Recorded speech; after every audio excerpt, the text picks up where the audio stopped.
You are Locked On 76ers Postcast, part of Locked On Sports Philadelphia, on the Locked On Podcast Network. Your team every day. I just want to make sure. I just want to make sure something. The Sixers, they didn't win a Super Bowl and party for the last two nights, did they? I just want to make sure I have that right. They didn't win a Super Bowl in New Orleans. They didn't go to New Orleans, right? And dominate the bar scene on Bourbon Street, celebrating the Super Bowl. And I also want to make sure they weren't playing on a back-to-back, because it looked like they were playing on a back-to-back, when in reality, this is the first night of a back-to-back. This is fun. It's not fun. I lied. This is terrible. This is absolutely horrible. And as it says on the thumbnail on YouTube, the horror continues. And that's exactly what has happened. The horror continues. Joel Embiid was, for the most part, great tonight. I don't understand, for the life of me, after his N1 situation where, unfortunately, they call the timeout, he comes back, he misses the free throw, and he drove hard to the hoop, imposing his will at the 6:10 mark of the fourth quarter, and makes it a 94-93 game. 93-92 game with the Sixers down just 1 point. I don't understand how he imposes his will in that situation and then settles for a three, settles for another jump shot, and then when he's wide open at the top of the key with the game on the line, he doesn't take the three. Instead, he looks like he was terrified to shoot the three, puts the ball on the floor, and turns it over. Look, they're not in the game tonight without Joel Embiid. Let me acknowledge that. 27 points for him. Good. Yippee. But the late-game decision-making was atrocious on his part, and that turnover really helped in the Sixers losing this basketball game. Tyrese Maxey was just, oh, God, talk about being horrendous, talk about being horrific, talk about being terrible, talk about being horrible. Tyrese Maxey was awful tonight. Love the player, hate the night. Love the player, hate the night. 30 minutes or more in a game. This is the worst performance of his career, with one made field goal, and it was a three, and it was late, and it tied the game at 103-103. But other than that, he only hit two free throws. And the last shot, I'll get to that. I'll leave that on the plate for three big things, but we'll get to that. And then we had a couple of bright spots. We'll get to that in a second, with two guys off the bench that actually combined to be an all-star player. Two guys combined were like an all-star coming off the bench. We'll talk about those guys in a minute. But welcome into Locked On Sports Philadelphia. My name is Mark Farzetta. This is Locked On 76ers Postcast on a Locked On Sports Philadelphia YouTube channel. This particular episode is brought to you by the wonderful, the amazing people at Open Phone. So make sure you guys check out Open Phone. And I do have to tell you that your favorite podcast now has a newsletter introducing Locked On 76ers daily newsletter. Your one stop for ultimate team and league coverage delivered right to your inbox. Sign up for free at LockedOnDaily.com. That's LockedOnDaily.com, and start your day with the all-new free Locked On 76ers newsletter. Let me start off. Okay, let me just push all the Sixers aside for a second. Let me just push that off the table, and let me just say go Birds. Okay? I know we didn't do the postcast for the Sixers when they got embarrassed by the Bucks. That was fun, too. That was just a great time. Giannis didn't play. They were Giannisless. They were Greek freakless, and the Sixers still lost the game despite the big three playing. The big three. Medium-sized three, we'll call it. They lost that game. Dame Lillard was just like, oh, I got this, and that was that. But we didn't do the postcast that day. I had Eagles responsibilities that day. I know Jason Martinez and Harry Mays had you covered right here on Locked On Sports Philadelphia with their Eagles postcast. If you guys haven't seen that yet, make sure you check it out right here on the Locked On Sports Philadelphia YouTube channel. But just from a Philadelphia media member and born and raised Philadelphia area, Philadelphia market guy, and a guy that lived in the city proper for 20 years, go Birds, baby. That was absolutely amazing. And to go from the most dominant performance in the history of Philadelphia, the greatest I've ever seen a sports team play in Philadelphia. That's what I chalk it up to. The greatest I've ever seen a sports team play. That was the Super Bowl win over the Kansas City Chiefs. The only thing that, in my mind, competes with it is the 1983 76ers, but they went up against the Lakers team that was missing James Worthy. It wasn't faux like Moses said. It was faux 5-4.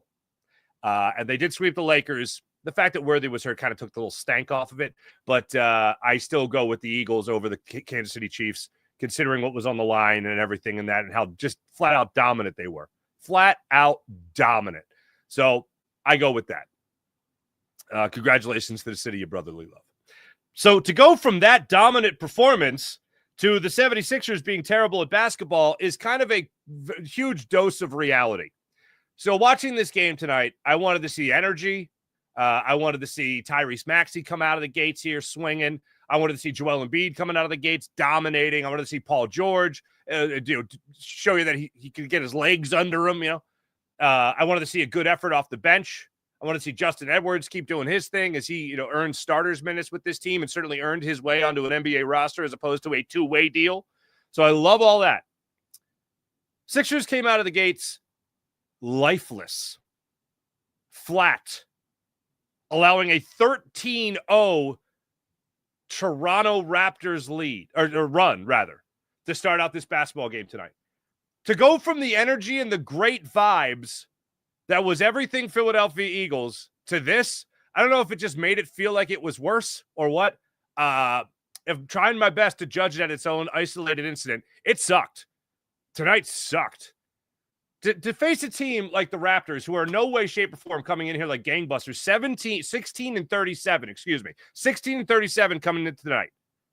For the 13th time this season, you got Joel Embiid, Paul George, Tyrese Maxey all playing together. In the rare occasion, most recently, you're not coming off a back-to-back. You're coming off a road trip there to Milwaukee, where you did not come up with a big victory, unfortunately. You came back to Philadelphia after losing that game. You got some time off, and you got back at it in front of your hometown crowd. And you showed this hometown crowd with, by the way, Cooper DeJean, Mr. Pick Six himself, the birthday boy, Oren Burks, and hopefully longtime Eagle Zach Bond, hopefully, in attendance. You lay this big fat egg. You had multiple opportunities after that slow start. Again, you allow a 13-0 run there by the Raptors. You find yourself in a 24-14 hole. You're able to battle back. Embiid gets 8 points early. It's 26-18 at the end of the first quarter. Grimes comes in, hits a corner three. Yabu hits a corner three. Butler gets a runner. Toronto has to call a timeout after Butler tied it up at 32-all. After that horrible start, you find your way back into the ballgame. And I thought, all right, here we go. This is where the Sixers take over.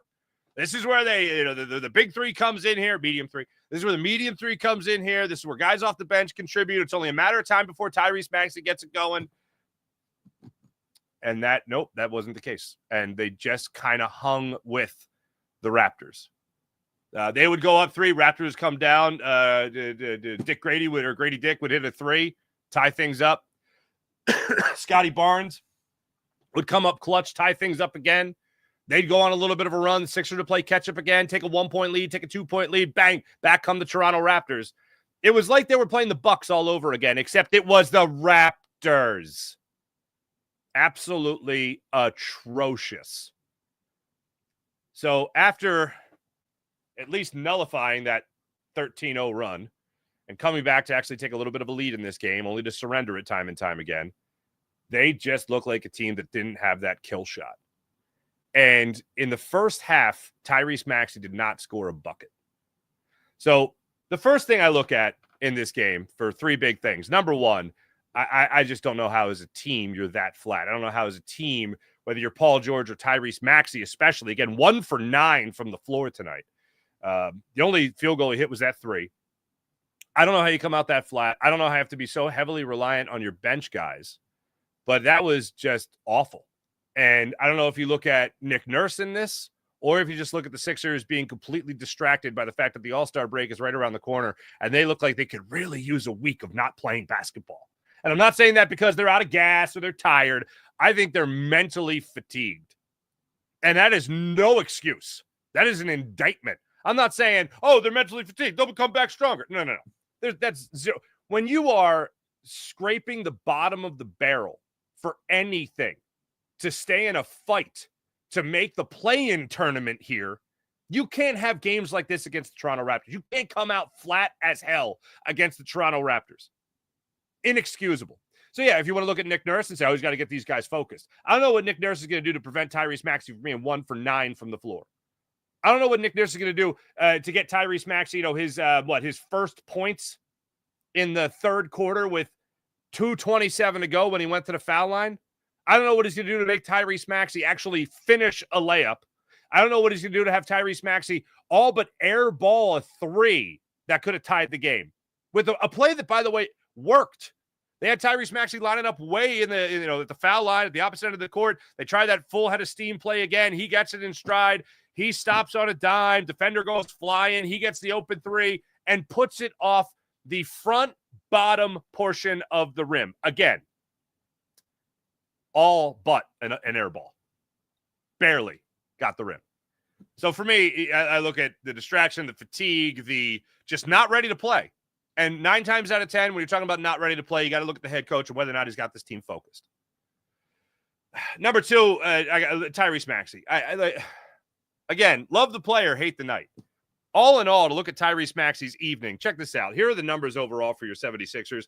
Tyrese Maxey finishes with 5 points, 1 of 9 from the floor, 1 of 7 from beyond the arc, 2 for 2 from the free throw line, 5 rebounds. And I was like, all right, well, maybe he realizes he's not hitting his shot tonight. Maybe he's going to set up his teammates. 3 assists in 34 minutes played. Joel Embiid, by the way, gave you 38 minutes tonight. This is, in the words of my high school accounting teacher, piss po. This is piss po. Tyrese Maxey is not going to have many nights like this. Tyrese Maxey is the 4th leading scorer in the NBA right now. You're going to have a bad night every once in a while. This was an atrocious night, unfortunately.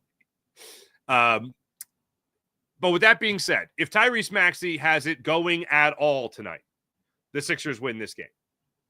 However, on to number 3, Joel Embiid. Joel Embiid, for me, was obviously the Sixers' best player tonight. We'll talk about the 2 guys off the bench in a second who played great as well, but Joel Embiid was the Sixers' best player. 27 points tonight in those 38 minutes worth of play. He ended up getting 12 rebounds as well, so he gets another double-double. He should yawn and get double-doubles. But my problem with Joel Embiid has nothing to do with the box score. My problem with Joel Embiid has to do with the fact that you're the best player on the floor. Even if you're at 80%, you're the best player on the floor. The other guy that should have made an all-star team, unfortunately, is having his worst night in his career in Tyrese Maxey, okay? You know he doesn't have it going. So you have to be the guy to get it going. You're getting help from the bench. You're getting help from some other contributors here. But you have to be the guy. When Joel Embiid had that play that I mentioned earlier with 6:45 remaining in the game, he gets a spinning layup, driving to the rim, right? Misses the end one. It's 93-92. Then on the next possession, next trip down the court, Joel Embiid has that driving layup where he had a guy on him and he just said, heck with it, I'm going to the rim, try to stop me. He makes it 94-93 in favor of the Sixers, and I thought this is the moment where the Sixers are all of a sudden going to take over. Then Grimes gets a layup down the other end. All of a sudden, you have a very tiny run here, but in a game where there were a lot of little runs, this felt like a big one for the Sixers. They go up 96-93. And then Grady Dick knocks down a 3 to make it 96-96. Embiid with 3:40 remaining in the game. And the Sixers down 3. For some reason, with Scottie Barnes collapsing on him on the perimeter, he decides to still take the shot. And if I remember correctly, this too was all but an air ball. I think he actually overshot the rim and hit the other side of the backboard, or the glass, I should say. And it goes the other way. Next thing you know, you have another run there by the Raptors. You get a little shot of life, and Paul George hit a 3 to make it 101-100 in favor of Toronto. Maxey then hit a 3 to make it 103-103. And then Embiid starts taking these little bailout jump shots that we've talked about so many times. Again, he was their best player tonight, but the decision-making late in this game was awful. You know you could impose your will. You know there's no one over there stopping you. You're making your free throws again, as you normally do. He was 10-13 from the free throw line. Why aren't you just getting to the basket? And instead, he pulls up and he takes that dumb 3 with 3:40 remaining in the game. Then he pulls up for the foul line from the elbow, misses that shot, again, bailing out the defender. And then I believe it was Scottie Barnes collapsing on him at the top of the key, he lets it rip, overshoots the rim. And then I just don't understand. I don't think I marked the time on this. I got to go back and look at the ESPN play-by-play on this. But I want to make sure I give you guys the right time on this. So the fourth quarter, under a minute remaining, Sixers are trying to do everything they can to make something happen here. Maxey missed that driving layup. It was 105-103. Oh, okay. Yeah. 8 seconds left in the game. 105-103. Embiid gets the ball at the top of the key, and he is wide open. This is after a great defensive stand from the Sixers. Before this, Paul George missed a corner three where he had some time to settle, but unfortunately, he was drifting away from the basket, and he clanked it. It would have been 106-105 in favor of the Sixers with about 40 seconds remaining. But he missed it, so that's that. So goes down the other end. The Sixers come up with a big stop after allowing an offensive offensive rebound.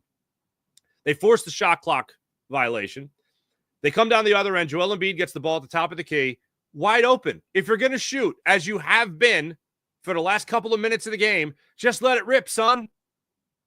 And this is the moment where he decides to put the ball on the floor. He looks like he was way out of rhythm, loses the ball. Grady Dick ends up taking the steal, goes the other way, hits a couple free throws.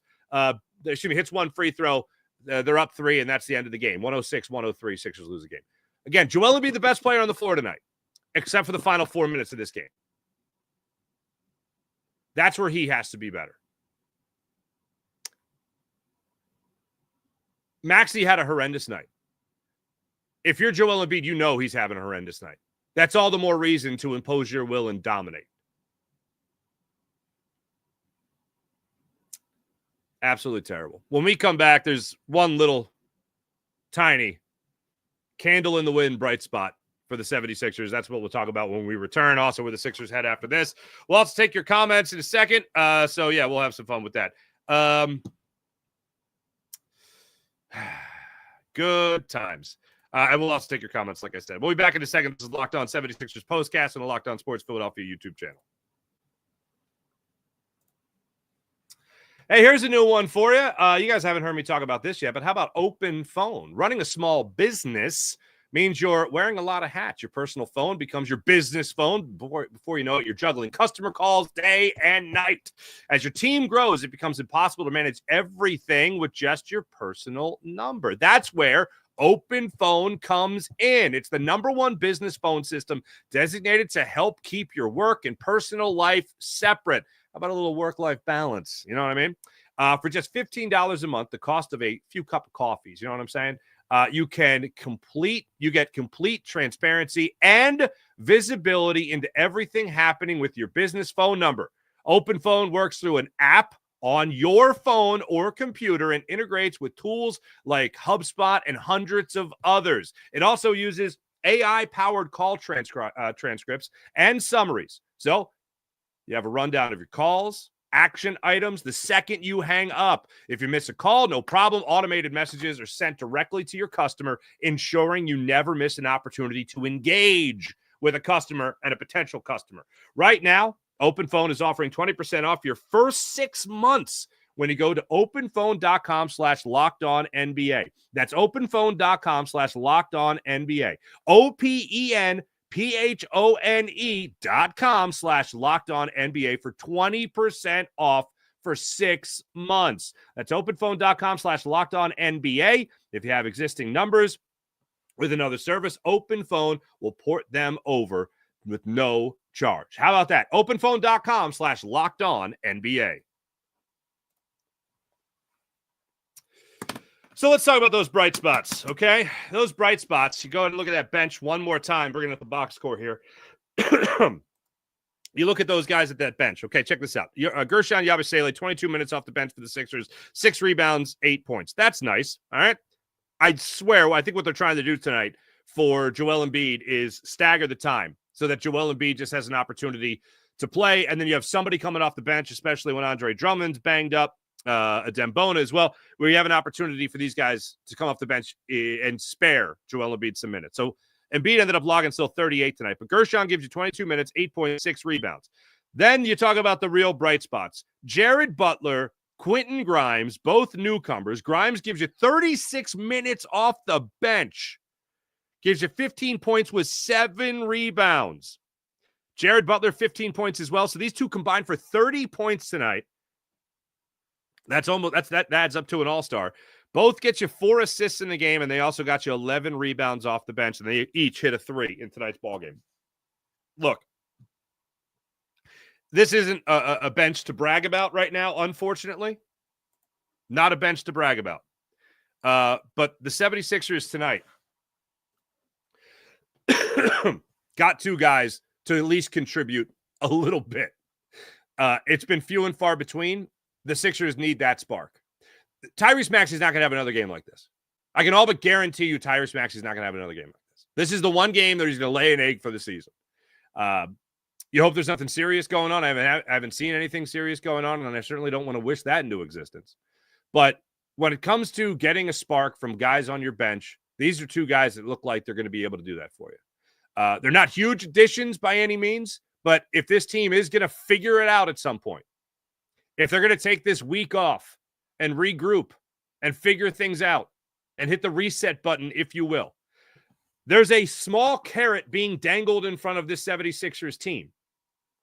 And that carrot is actually pretty huge at the moment, considering the fact that the Chicago Bulls, they moved on from their best player in Zach LaVine before the trade deadline. And right now they are trailing the Detroit Pistons with 6:35 remaining in the fourth quarter, 115-74. They have shot 7 for 41 from beyond the arc in this game for 17%. You mean to tell me that the Bulls are going to be a team that's scaring you?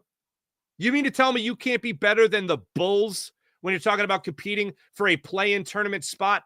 You're trailing them by 2 games. You got the Brooklyn Nets, who you face tomorrow night, by the way. They're behind you by 1 game in the standings right now. You mean to tell me you can't put a quarter in the machine here and get this going better than what you've seen? Because this is just a horrendous performance we are getting from the 76ers. And yeah, with the Eagles winning the Super Bowl, everything else that kind of stinks really stinks in perspective. So I don't know what Nick Nurse has to do. He's rewarded a guy like Justin Edwards by giving him starters minutes, or at least putting him in the starting lineup, rather. He has trusted guys like Jared Butler. He's trusted guys like Quentin Grimes in a short amount of time. Quentin Grimes, most notably. I know it's probably difficult when you don't know when you have Joel Embiid, you don't know when you have Paul George.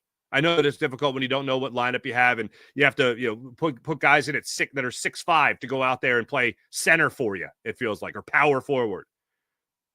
But you got to find a way to motivate these guys. And I know it's something with every professional athlete. They're professional athletes. They shouldn't have to have somebody else light a fire on them. Yeah, I wish that was true. But unfortunately, these guys start going through the motions at some point. And that's where, as a head coach, you need to get them going. You need to find something that motivates them. And I don't know if Nick Nurse has the ability to do it with this team. And I was all in favor of bringing him on board here and hoping he'd be the guy to crack the code and get this Sixers team to the next level.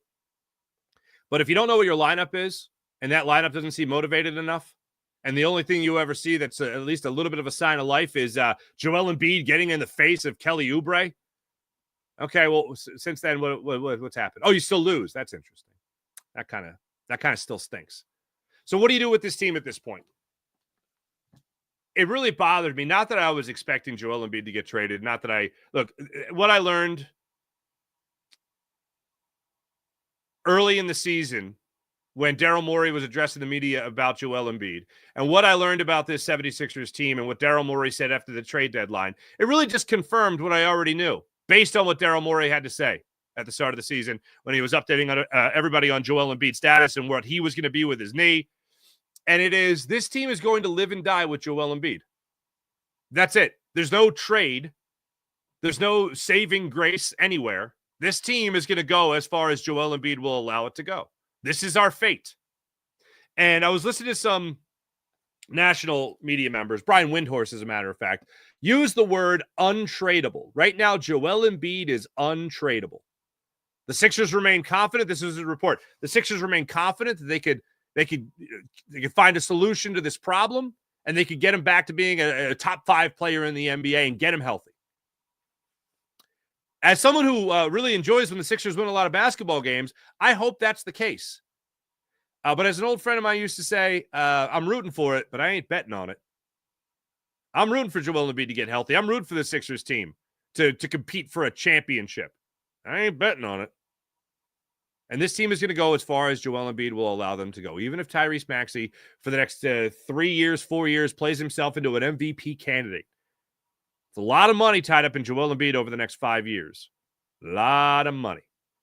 And to hear the word untradeable, if he can't improve from what you have seen this season, that is, what's more intense than horrifying?